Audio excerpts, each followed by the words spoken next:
Só que é o seguinte, 2 expulsões do Mengão chamaram a atenção. Somos a voz do campeão. O mando de campo era tricolor, mas o favoritismo era rubro-negro. Eram 16 vitórias seguidas do Flamengo contra o técnico Rogério Ceni e 12 contra o Bahia. Mas muito desse favoritismo foi por água abaixo logo aos 12 minutos, quando Danilo foi com o pé alto para uma dividida com o Thiago e recebeu o vermelho direto. Mas o Bahia demorou para tirar vantagem da superioridade numérica. Arrascaeta deixou Lino na cara do gol, mas ele desperdiçou uma grande chance. Depois do susto, Ceni convocou uma reunião ali na beira do campo e as instruções surtiram efeito. Logo na primeira subida tricolor, William José ficou com a sobra na área e mandou pro fundo da rede. Fico contente, primeiro, por vencer, segundo, pelo Bahia chegar a 43 pontos, entrar novamente nessa briga pelo G4, né, na volta da parada.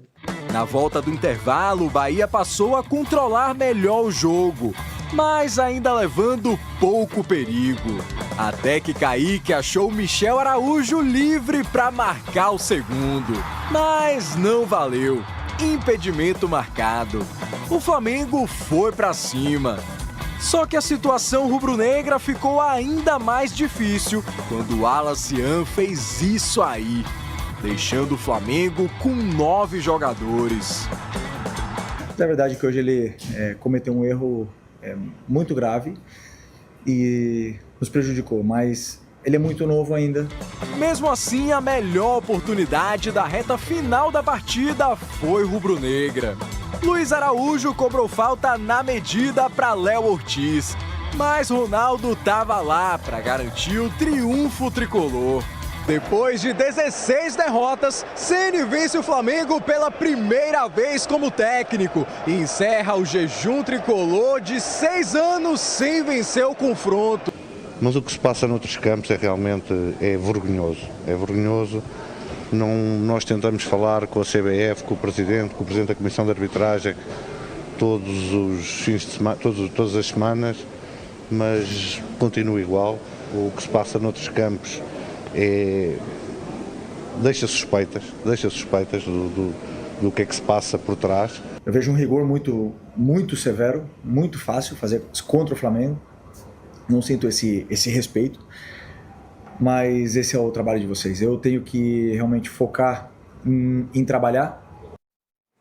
O Flamengo vem de resultados não tão convincentes, a torcida até questiona, muitos empates, jogos que ganha, mas sem um brilho intenso como em outros tempos.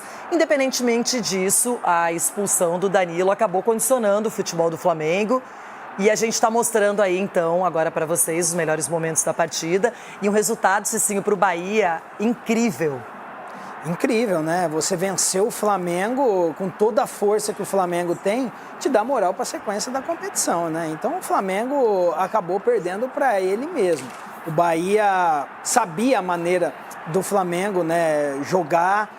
O Rogério Ceni preparou a equipe para isso e, em meio a todas as dificuldades, encontrou o caminho do gol. Então, o Flamengo é essa equipe que vai ter que se ajustar, né? Vem desse resultado contra o Cruzeiro, empate em casa, e agora essa derrota para o Bahia, não pode deixar isso abalar. Tem jogadores de alto nível para que isso aconteça, tem um grande treinador. Então, assim, o Flamengo vai brigar até o final, mas vai ser essa competição bem acirrada até o final da temporada, né?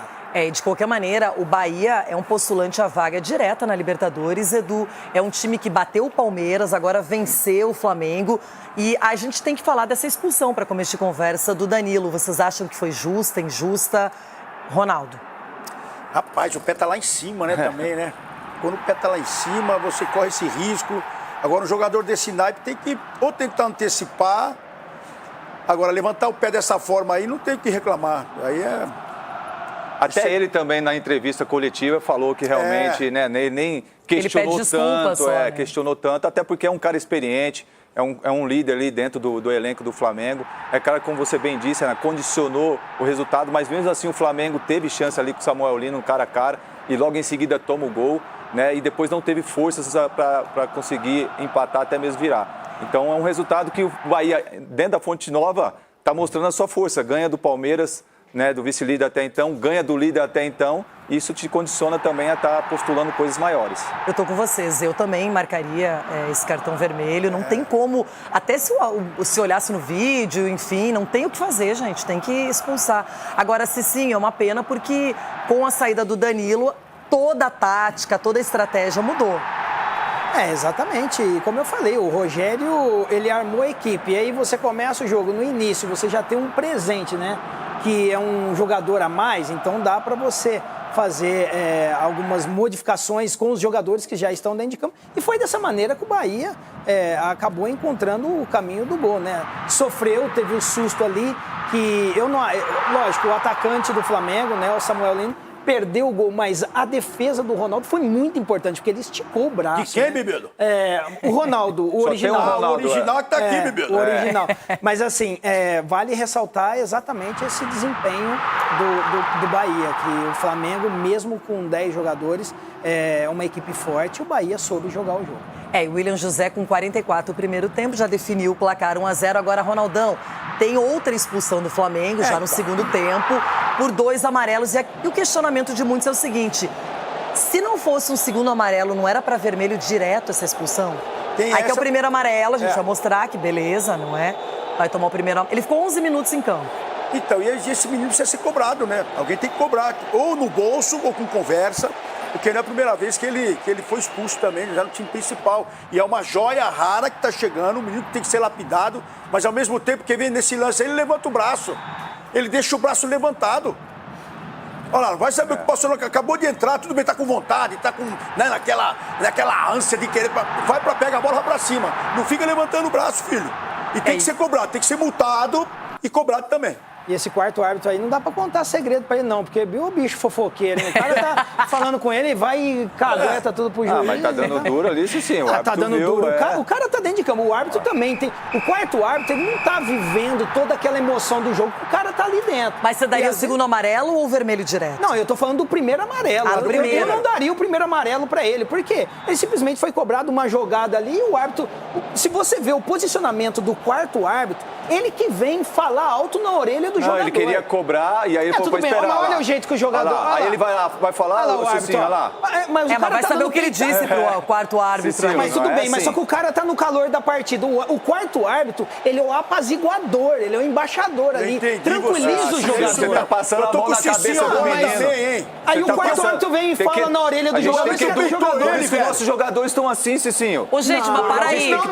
Quem é que é a autoridade do jogo? Não é o jogador, é o árbitro. Você tá defendendo porque... Mas o árbitro é a autoridade do jogo, qualquer árbitro. Tudo bem, Renata, mas o quarto árbitro, ele tá ali, ele não tá naquele calor da partida como o árbitro e como o jogador. Qual que é o papel dele? É um apaziguador, então ele tá ali, cara, vai jogar bola, fica tranquilo, tal. Então ele precisa cumprir esse papel. Eu discordo do Cicinho, o cara tá passando a mão no cabeça do jogador. Sabe qual que é o papel do quarto árbitro no Brasil hoje? É caguetar. Ele levanta a mão, eu não sei o que ele diz ali, eu queria ter acesso ao diálogo. Entendeu? Então, a gente tá passando a mão na cabeça do jogador, a gente tem que educar. Aí quando o quarto árbitro vai lá e cagueta pro juiz do Abel Ferreira, aí vocês vão lá e falam, tem perseguição. A gente tem que educar os jogadores, se ficar passando a mão na cabeça do jogador como esse, daqui a pouco piora. Não, quando a gente faz tem que educar os jogadores. O quarto árbitro cagueta o Abel, aí vocês falam. Não tem nada a ver com o Abel. Essa é uma discussão que a gente pode até ampliar no debate, não é? Mas, final das contas, 1-0 para o Bahia, que chega aos 43 pontos. Ali está embolado com o Botafogo e o Mirassol, que perderam. Quem também perdeu uma ótima chance foi o Cruzeiro, empatou em... Atrapalhou os planos foi do Flamengo, que deixou escapar a liderança, foi derrotado pelo Bahia por 1-0. Num jogo que acabou sendo condicionado pelas expulsões, especialmente pela do Danilo, que foi ali logo no início de jogo, com 12 minutos de partida. O Danilo foi expulso, o Flamengo ficou com 1 a menos, depois teve a expulsão ainda do Wallace Ian. E aí, Mauro, que lições que dá para tirar dessa partida para o Felipe Luiz? Como é que você viu esse jogo? Primeiro eu queria lembrar que no Morumbi não foi só o pênalti, foram pelo menos uma expulsão, talvez duas. Duas. O que se está cobrando do São Paulo é que o São Paulo faça algo quase impossível, que é ter um time pior, jogar segunda, quinta e domingo, quinta no Nordeste, em Fortaleza, o Palmeiras jogar domingo, quarta e domingo, sendo que não fez a viagem que foi feita pelo São Paulo numa quinta-noite, né? E ainda tem que sustentar uma situação, eu acho isso um pouco demais, mas enfim. Assim, a expulsão do Danilo condiciona o jogo, inaceitável um jogador dessa experiência se expor dessa forma, né? Uma expulsão rigorosa, mas correta, e aí a gente é obrigado a voltar ao Morumbi. Num jogo tem rigor, no outro não tem rigor. Também não concordo com boa parte do que disse o Boto, as observações do Juca são muito pertinentes, na minha opinião, mas se não botar a boca no trombone, meu irmão, vai morrer quietinho. Porque o futebol brasileiro é assim, você tem que gritar, você tem que falar, infelizmente é assim, né? E a gente dá espaço para o dirigente falando também, nós imprensa, sempre demos, não é só aqui, em todo lugar. Então os caras têm que reclamar. O Arnaldo acabou de falar da Libra, falou Flamengo e Palmeiras. Não é Flamengo e Palmeiras, é Flamengo contra a Libra. É que o Palmeiras se apresenta e tenta capitalizar uma briga que não é dele especificamente, e inclusive com uma narrativa que foge completamente do cerne da questão. Aliás, aconselho especialmente quem está no YouTube, quem não está, vai ao YouTube. Tem um canal chamado Mundo na Bola. Lá tem um vídeo, um compacto, tem uma live que é longa, onde os argumentos da Libra são destroçados, assim, com a apresentação do Estatuto. É uma coisa assim que é impressionante como é que alguém ainda se recusa a enxergar o óbvio. Enfim, e é uma discussão de negócios, de grana. Não tem a ver com a parte esportiva, nada disso. Mas a narrativa que foi criada para demonizar o Flamengo parte de alguns setores. E ontem, voltando ao jogo, a arbitragem foi correta. Expulsou o que tinha que expulsar. O Flamengo ainda fez um jogo razoável, se fechou. E aí o Samuel Lino perdeu um gol que ele não pode perder. Não pode perder. O jogo estava 0-0. O Arrascaeta tirou um coelhaço da cartola, uma jogada sensacional, um passe belíssimo, e colocou o Samuel Lino cara a cara com o Ronaldo, e ele perdeu o gol. Se dá uma cavada, ele faz o gol. Ali era 1-0. Sequência do lance, logo depois, um instante depois, sai o gol do Bahia. Aí o gol do Bahia tem uma falha do Cleiton. O Cleiton estava em campo porque o Léo Pereira estava suspenso e o Danilo foi expulso. E aí entra a responsabilidade do Felipe Luiz sobre algo que foi falado inúmeras vezes em muitos lugares da imprensa e na torcida. O Flamengo usa 3 zagueiros o tempo todo, não simultaneamente, né, mas revezam os Léos e o Danilo. Uma hora ia ter que entrar o Cleiton ou o João Vitor. Nenhum entrosamento. Eu acho ele o mais fraco de todos, inclusive, pior que o Iago, pior do que o João Vitor. Aí entrou o Cleiton, totalmente sem ritmo, não tem entrosamento com o Léo Ortiz. O Léo Ortiz começa de um lado, muda para outro, inclusive tem que ficar trocando de lado na zaga. E ele falha no gol. Falha no gol, os jogadores ficam ali reclamando alguma coisa, não duvido nada. O gol do Bahia é perfeitamente legal.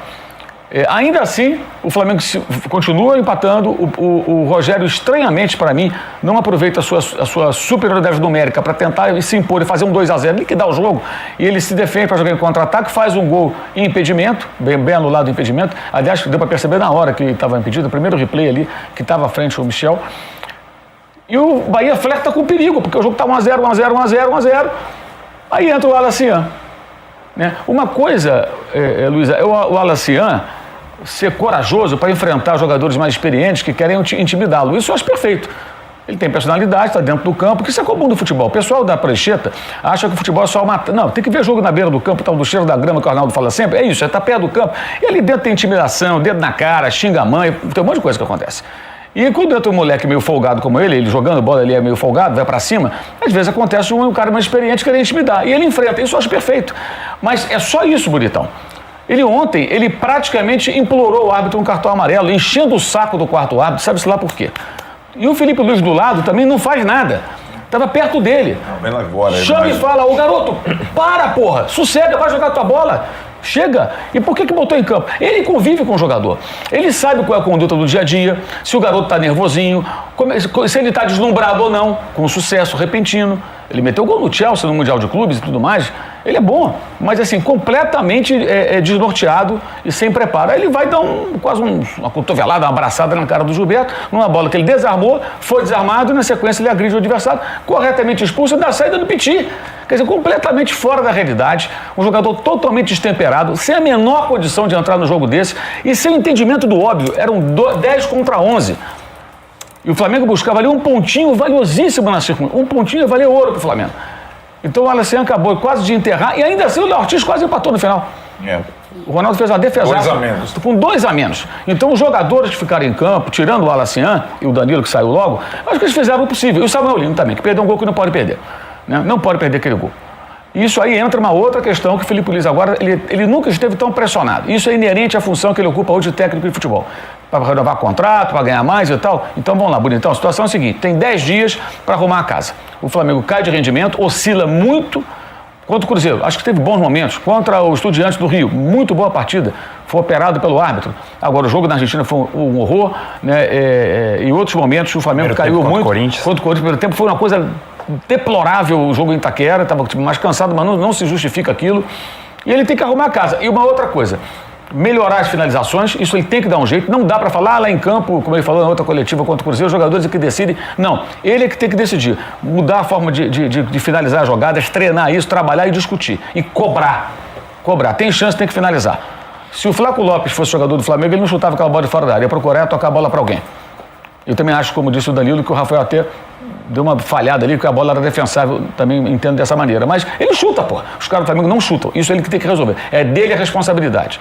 É do Felipe Luiz. E ter forma diferente de jogar. Jogar de outras maneiras. Não jogar sempre da mesma forma. Ele está muito refém de um modelo. O time está meio monotático, quase isso.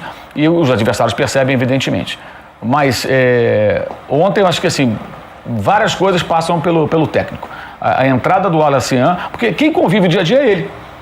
Tá deslumbrado? Não tá deslumbrado? Comprou um carrão? Tá se achando? Sabe que essas coisas que acontecem é normal, o menino tem 20 anos, pô. Então o técnico tem que perceber e notar. Olha, o Juninho, coitado do Juninho. O Juninho ontem foi relacionado no banco depois de uns 2 meses. O Juninho não entra. Que ele tem os preferidos. O Bruno Henrique pode não jogar nada, entra todo o jogo. Isso também precisa mudar. Ele também tem que rever isso. E estar sob pressão é inerente à função de quem é técnico de time grande. E o Felipe Luiz vai ter que se virar com isso aí. Ele tem 10 dias e ninguém foi convocado. Então ele vai ter todo mundo à disposição e vai jogar em tese completo contra o Botafogo. Até o Eric Pulga já voltou, está treinando e até lá deve estar em condição. Então agora, Felipe Luiz, é tua responsa, meu irmão. Então deixa eu fazer uma pergunta.